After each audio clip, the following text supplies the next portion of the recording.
The Bible story is a drama in 4 acts: the good, the bad, the new, and the perfect. We saw this in our first session. Our previous session was Act 2, the bad. Adam and Eve rebelled against God. That brought disaster on them and on our world. We now begin Act 3, the new. In fact, Act 3 covers nearly all the rest of our journey through the Bible. In Act 3, God does a new thing. Step by step, over thousands of years, God puts right all the consequences of mankind's rebellion. Adam and Eve now lived outside the Garden of Eden. In the words of Jesus himself, Satan was now the ruler of this world. Satan wants desperately to be like God. He wants to copy God. He wants to do what God intends to do here on earth. So what does God intend to do here? In the beginning, God told Adam and Eve to fill the earth and to subdue it. God commissioned our human race to colonize the whole planet and make it a paradise where God lived amongst us. Earth was to be the place where God's people lived in God's paradise, in God's presence. So Satan began to try to copy God. He wanted earth to be a place where people lived in his own kind of paradise and in his own presence.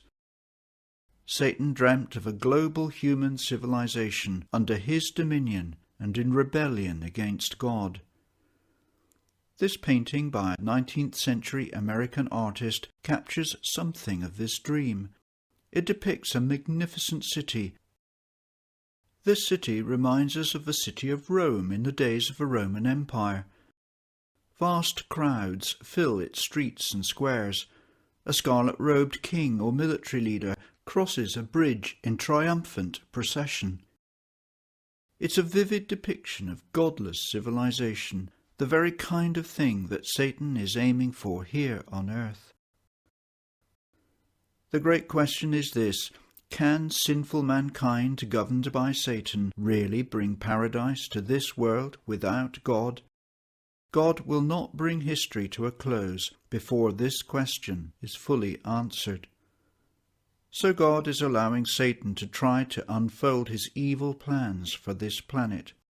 These plans will, it seems, climax in the rule of Antichrist at the end of this age.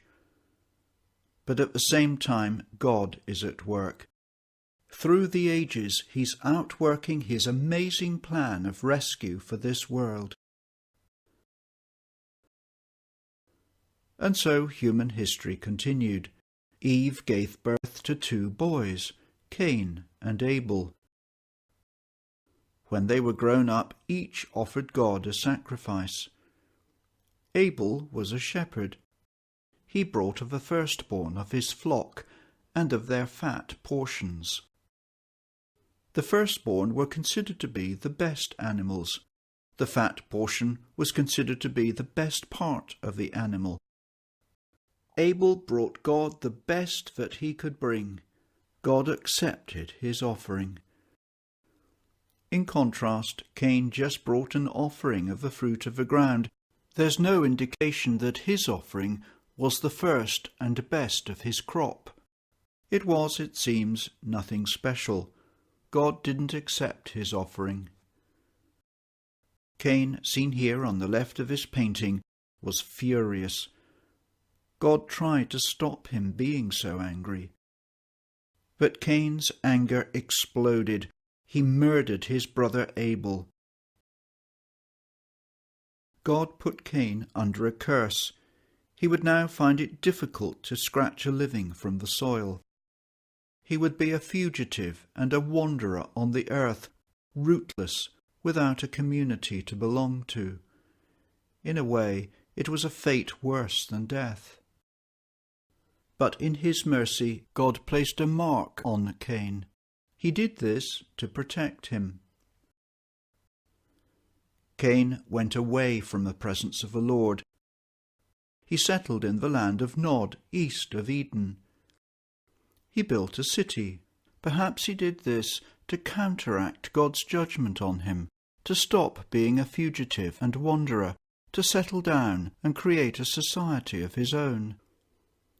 This photo depicts the ruins of an ancient city called Arad. It's in southern Israel. Arad was a tightly packed mass of buildings enclosed by a wall. It was occupied between around 4,300 and 5,000 years ago. This is far later than Cain's time. However, these ruins do give us some idea of what Cain's city might have looked like.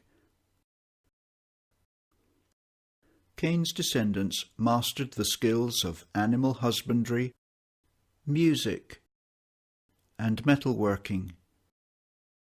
But alongside these cultural advances, there was violence. Cain's descendant Lamech threatened revenge on anyone who opposed him.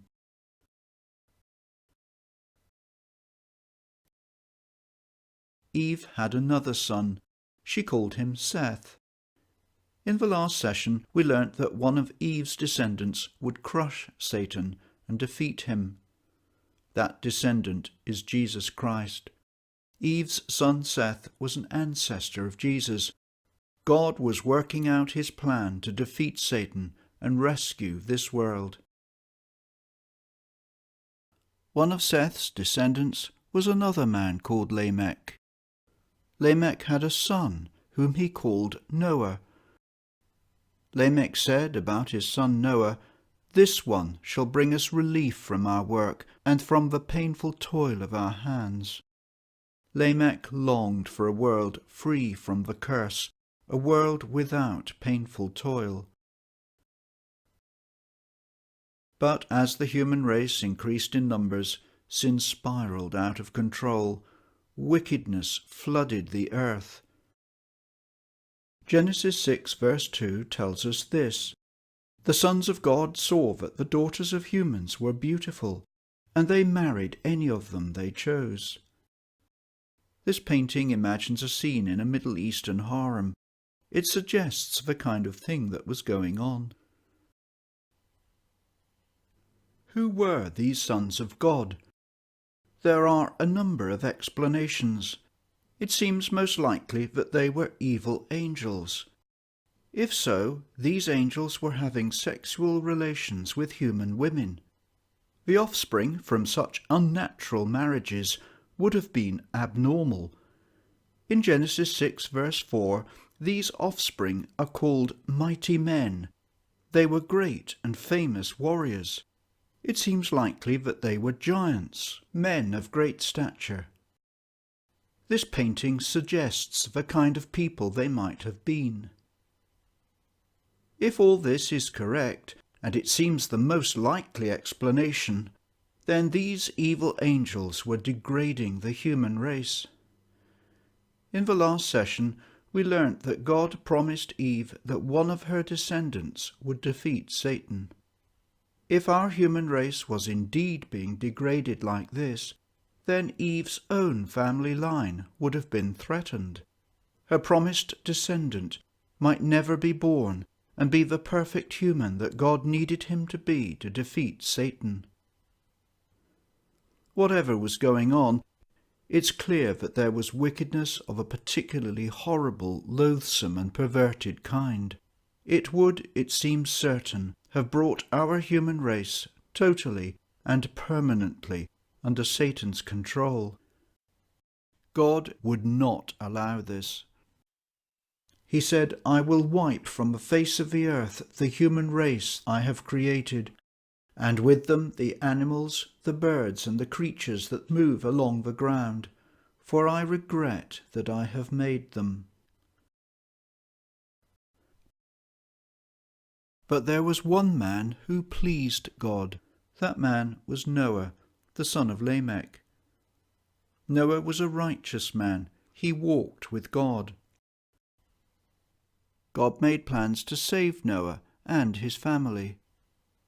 God told Noah to build an enormous boat. It was called an ark. This photo shows a full-scale replica in the Netherlands. In this ark, Noah and his immediate family, together with all kinds of animals, would be saved from drowning. The project must have taken decades, but the time came when the ark was finished. Noah and his family and all the animals went on board. God himself shut the door. Then we read that all the fountains of the great deep burst forth, and the windows of the heavens were opened, and rain fell upon the earth 40 days and 40 nights.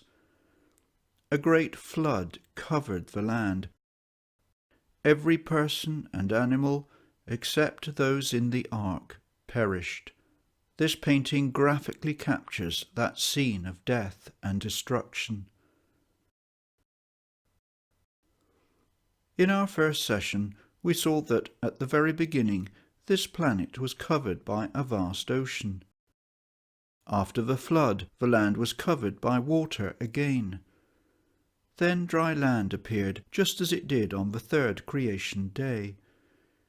It was as if God was creating again. Noah, his family, and the animals stepped out onto a new, cleansed land. The flood preserved the human race from being ruined by Satan. It was a new start for mankind. Noah offered sacrifices to God.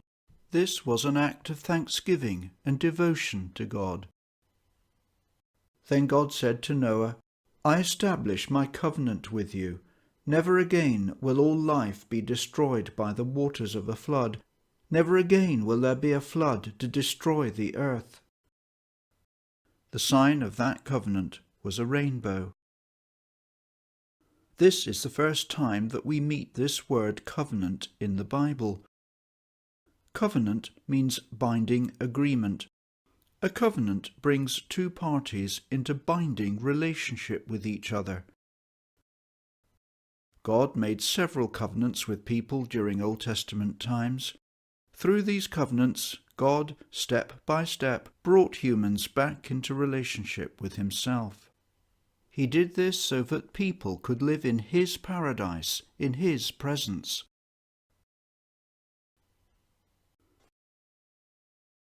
Noah was like another Adam, stepping out into a new, clean world. God had blessed Adam and Eve. Now God blessed Noah and his sons, Shem, Ham, and Japheth. God had commanded Adam and Eve to be fruitful and multiply and fill the earth. He now commanded Noah and his sons, "Be fruitful and multiply, increase greatly on the earth and multiply in it." The flood brought about a new start for mankind, but people's hearts hadn't changed. After the flood, God himself said this, "The intention of man's heart is evil from his youth." Sin continued. In Genesis 9 we read this, "Noah began to be a man of the soil, and he planted a vineyard. He drank of the wine and became drunk, and lay uncovered in his tent." Noah's son Ham saw his father naked and told his two brothers outside. Then Shem and Japheth took a garment, laid it on their shoulders, and walked backwards and covered Noah. They did this out of respect for their father. They never saw him naked. What Ham actually did is something of a mystery. Perhaps it was simply that he gazed at his naked father and, with a total lack of discretion, broadcast the fact to his two brothers. This would have been a disgusting act of disrespect. Centuries later, God said to his people, "Cursed be anyone who dishonors his father or his mother." Ham dishonored his father. It was like Genesis chapter 3 all over again. After they sinned, Adam and Eve knew that they were naked. Now Ham saw the nakedness of his father. After Adam and Eve's sin, God cursed the serpent. Now Noah cursed Canaan, the son of Ham. But why didn't Noah curse Ham himself? Firstly, God had already blessed Ham and his father and brothers. Doubtless that blessing couldn't be reversed. Perhaps, too, Noah saw that Canaan was like Ham. Canaan's descendants were the Canaanites. This is the remains of a pagan Canaanite altar in present-day Israel. The idolatry and depravity of the Canaanites is vividly recorded in the Bible. But Noah blessed Shem and Japheth, who respected their father.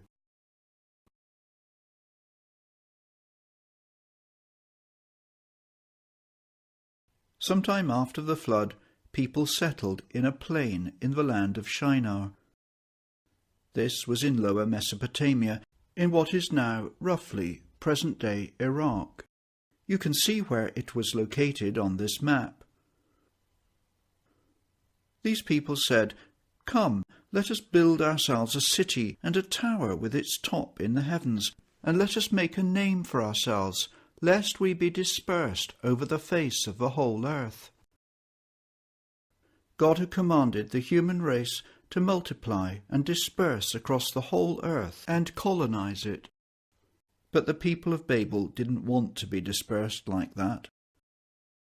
And they wanted to make a name for themselves. It was sheer egotism. They began to build a tower with its top in the heavens. It seems that this was a step-sided tower with a temple at the top.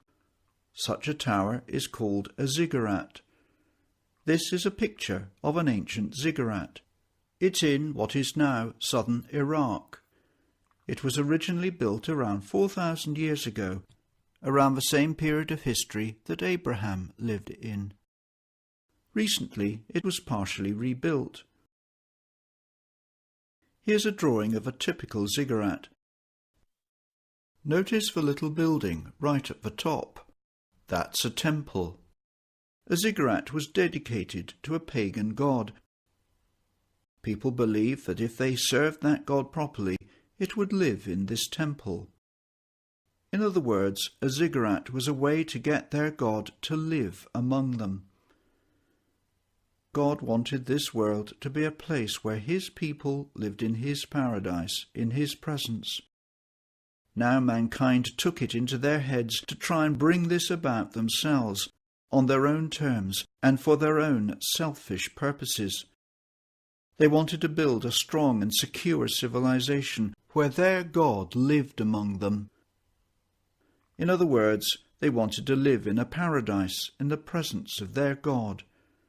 But it was a false paradise, in the presence of a false God. We said earlier that Satan's goal for planet Earth was to create a kind of false paradise, a global society under his dominion and in rebellion against God. The city and Tower of Babel was an early attempt to realize this goal. So God intervened. He confused the people's language so they couldn't understand each other. The language barrier came into being. And God dispersed them from there over the face of all the earth, and they left off building the city. People can't cooperate very easily if they can't understand each other and if they're living distant from each other in scattered communities. So the development of technology and civilization slowed down. This hindered Satan's plan for a worldwide civilization under his dominion. Once again, God changed the course of history. Now he could work out his plan of salvation in his appointed time. And now God caused mankind to disperse across the earth. This fulfilled what he had commanded mankind right at the very beginning.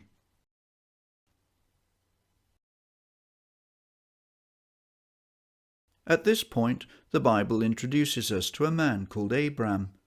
God later renamed him Abraham. The Bible story now zooms in to focus on Abram and his descendants. Abram lived in a city called Ur, in Mesopotamia. Its most probable location is marked on this map.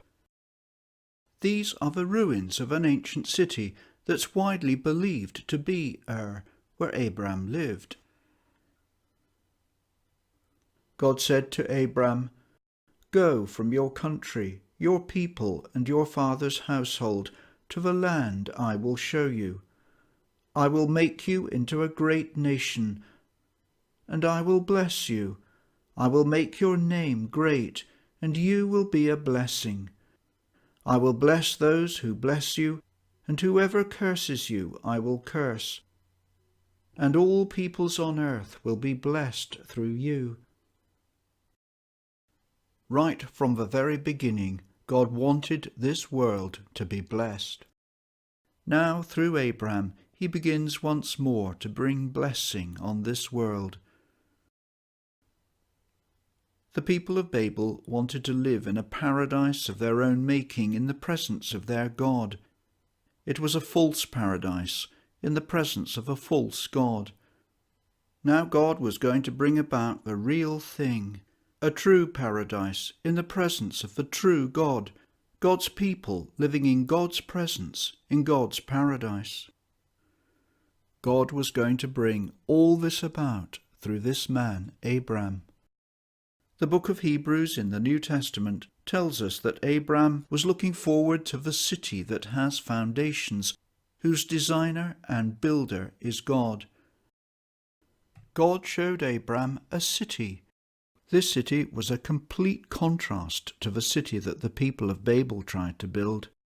This city that Abraham saw was God's city. We'll see this city in all its glory at the end of our journey. It's called New Jerusalem. This wonderful city is symbolic. It pictures God's people living in God's paradise, in God's presence. God was going to bring this about through Abram. Abram was another new Adam. Adam was the father of rebellious humanity. Abram would be the father of a new humanity, God's faithful people. And so what God promised Abram reflects what we read about Adam. God had placed Adam in a garden. God promised Abram a garden. The land that God was going to show Abram was like a new Garden of Eden, well watered and fertile. Secondly, God had commanded Adam and Eve to be fruitful and multiply. God promised Abram that he would be fruitful and multiply. His descendants would be a great nation. Thirdly, God had blessed Adam and Eve. God promised to bless Abram, and through Abram all the families of the earth would be blessed. But there's one great contrast between Adam and Abram. Adam had failed to trust and obey God. In contrast, Abram did trust and obey God. He became God's friend. Abram was a new Adam. Abram's call launched a whole new phase in God's rescue plan for humanity and for this planet. So Abram left the city of Ur to go to the land that God would show him. In the next session, we'll trace the story of Abram and his descendants until God rescues his people from slavery in Egypt.